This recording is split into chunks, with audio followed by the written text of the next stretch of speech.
Right, let's talk about Pakistan's bold new play in the crypto world. For years, Pakistan's stance on digital assets was strictly not in my backyard. But all that just changed, and changed in a big way. At the Bitcoin Vegas 2025 conference, Bilal bin Saqib, Pakistan's Minister for Crypto and Blockchain, dropped a bombshell. The country now has its very own government-backed strategic Bitcoin reserve.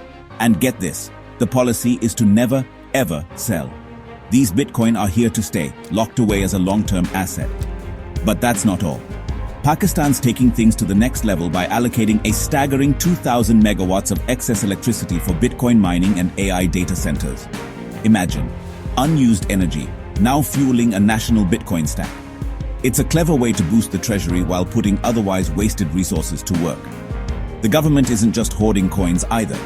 They're crafting a comprehensive regulatory framework, licensing exchanges, setting up consumer protections, even launching a new digital asset authority. It's a full-on embrace of crypto, with a National Crypto Council at the helm and international heavyweights like Binance's CZ and the Trump-linked WLFI advising on strategy. With around 25 million active crypto users and nearly $300 billion in annual transactions, Pakistan's not exactly a newbie. But this is a statement. They're in it for the long haul, aiming to become a digital powerhouse in South Asia, attracting investment and integrating blockchain into mainstream finance. It's a complete 180 from their previous anti-crypto stance, and the global community is paying attention. So, is Pakistan about to become the world's next crypto capital? Let me know what you think in the comments.